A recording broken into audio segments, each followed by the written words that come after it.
Welcome to Get Green, Northwest Indiana, your home for lawn care solutions with Steve Daly. Each podcast, you'll learn the secret tips to growing healthy green grass and best practice solutions for watering, weed and feed, aeration, and mowing. Here are your hosts, Steve Daly and Jim Jano. So today, Steve, we're going to talk about the dirt behind lawn grubs, the ugly truth and best solutions. Thanks for being with us today, Steve. Thanks, Jano. Good to be here. All righty. So for our listeners at home, if you can't tell, we've got some new technology, wireless microphones. Is it quiet enough in here? Doesn't really matter to me, but you like it. Well, it's your new toy. Now allows us to, and later on in the episode, we're going to actually take a look at the lawn outside of our studios, the lawn that you've made wonderful. So we're looking forward to taking the microphones outside and seeing how they work. But let's get to lawn grubs. So first of all, in our last podcast, you talked about lawn fungus, and it was causing a lot of damage in Northwest Indiana, and you identified how you could tell the difference from a lawn grub to dead grass. But how about comparing the difference between lawn fungus and lawn grubs? Do they look the same? Turf damage can look similar depending on the type of disease and what was going on. Grub damage becomes distinct because the root system is chewed out from underneath it. It will pick up like it was never attached. You start seeing like discoloring or lighter brown areas. If you check them, you go up to them, you try to pick them up. If they pick up like a carpet that's never been tacked down, it's pretty clear indication you got grub damage. But they're not that similar, but they can come off kind of looking that way initially. Are lawn grubs bad? Yes. I mean, grubs suck. If you get a high enough population, they're creating damage. You could be looking at some serious renovation of spots in your lawn. So yeah, they're not a good thing unless you like to fish. You know, that's their only value in my world, but other than that, yeah, they're bad for your lawn, and they're ugly too. They're not pretty. No. You see a grub in a soil, they're generally C-shaped, white with some dark to them, like a cream color, and a light tan brown head. Well, you beat me to the punch, because I was going to ask, what do grubs look like? That's what they look like. And they can range in sizes depending on the type of beetle they come from, the maturity level of that grub, how long has it been there, how long has it been feeding on your turf. So, and it doesn't take a huge grub to create damage. What happens is there's a multitude of grubs, a number. Generally, it takes anywhere from 8 to 10 per square foot to create damage. If you have grubs, does that generally mean that your whole lawn has grubs, or can it just be a few? It could be limited. Generally, at that point, if you're getting grub damage and you need to use a curative grub control, I'm inclined to go ahead and treat a good portion of the yard or the whole yard just to be safe. But generally, it's in sections. It's in parts where the beetle has planted her eggs, and then they go to a larval stage and start eating. That's where you're going to, it's usually scattered and limited throughout a yard. But so far this year, I've seen some pretty severe grub damage throughout in spots, and it's early. It's not terribly. It's been a tough year. We started off with drought, then we had lawn fungus. Now we got grub problems. Grub problems generally happen every season, and the populations of beetles in the that's only going to be on the increase, I think, because of the milder conditions and the milder winters. Winter does not take out grub larvae generally. If it's bad enough and you get a deep freeze, yes, but we don't really get, I haven't seen terrible deep freezes anymore. They do move down in the soil profile to protect themselves. You'll never completely eliminate a grub population when it comes to it, but when we have winters like last winter and we had no real frost level, then the grubs are going to be worse. Is that one of the reasons why we're experiencing bigger issues this year than in past years? The lawns that end up infested have been heavier so far. Really? I'm a full season customer.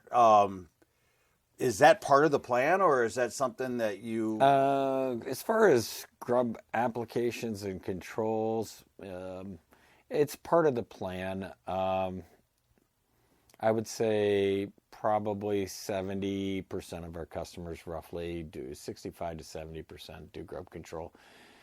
Most people do 6 applications or end up doing the grub control. So I have it because I'm on your best plan. Right, yeah, you have 6 applications in grub control. Some people will select not to do it. They'll say, well, I don't have a history of it, or I don't have the plants that are attracting beetles in, so I'm not going to do it. And so far this year, I've found that you don't necessarily have to have the plants that are drawing them in. If your neighbors have them and they're close enough, you'll get some issues depending. Now, a couple years ago, we were invaded by the dreaded armyworm, and you went to a stronger chemical. It's not a stronger, actually. It's a safer chemical than the systemic grub controls these days are actually very, very friendly to the environment. The time where it's harsher is when you have to use curatives. What is a curative? For listeners that don't know, because I don't know, so I'm sure they don't know either. What is it? Okay, well, a curative is when you have to apply a control to control a population that's there and doing damage. Like, basically, there's two products that you can use right now. Dilox, I'd love to say the chemical name, but it's long and you don't need to know that. Or Carbaryl 7, which most people are very familiar with on a homeowner market. It's been out there for years. People use it for keeping beetles off of their roses or different plants as a dust or a spray. So these are the 2 curatives that are out there and available to us. They are a little more unfriendly to use environmentally. You got to make sure you water them in, then, get to where they need to go anyway, where they're going to do their damage to the grub that's present. Those are the ones who you have to make sure you water them in for sure before you would let your animal out. Does lawn grub killer harm pets? How about your dog, your cat? Does grub killer hurt your cat and your dog when they're out running around? They can be sensitive to it. If you're using a curative, a killer, a grub killer versus a preventative is basically built into the root of the plant. Okay, you apply it, it's translocated into the root, and when the grub goes to feed, it's there. It kills it at a very young stage, doesn't give it a chance to damage the lawn.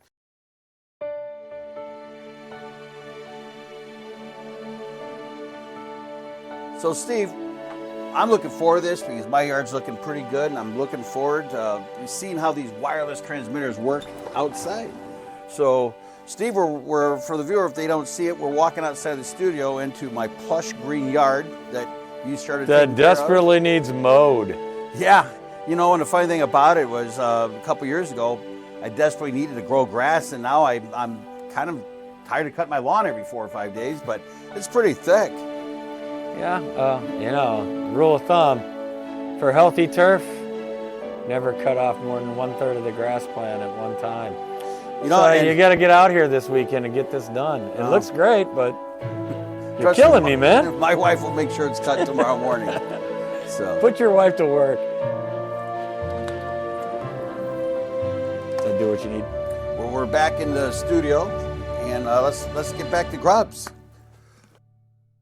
When do lawn grubs hatch? Yeah, as far as the eggs are usually laid June, end of May, beginning of June through, it could go all the way up to the end of June, depending on if there's a late instar. eggs will hatch, beginning of July through August.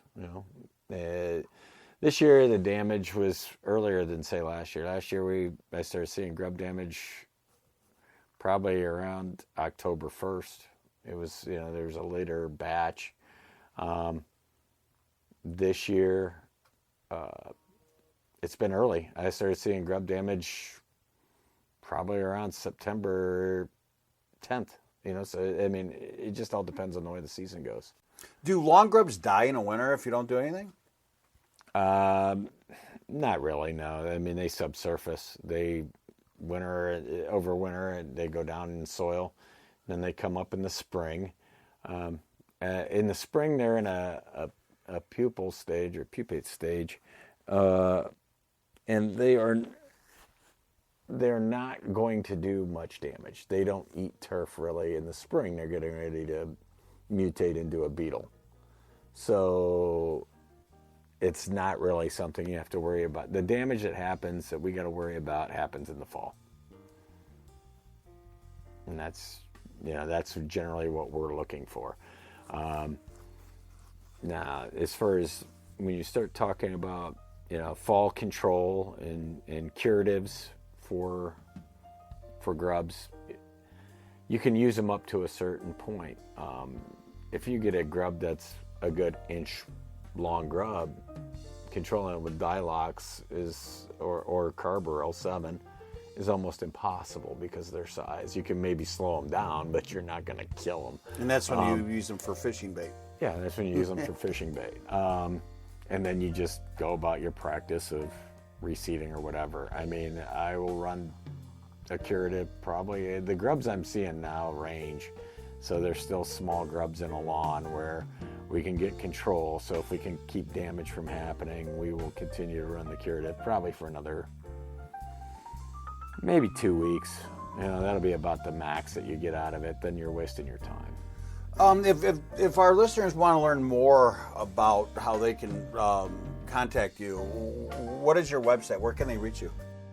Jim Jano's Lawn over on Claiborne. No, seriously, at www.perma-green.com. So we hope everybody in Northwest Indiana can benefit from your tips, Steve. And happy green lawns, everybody. Thanks, Jim. Have a great day. Thanks, Steve. Have a great day.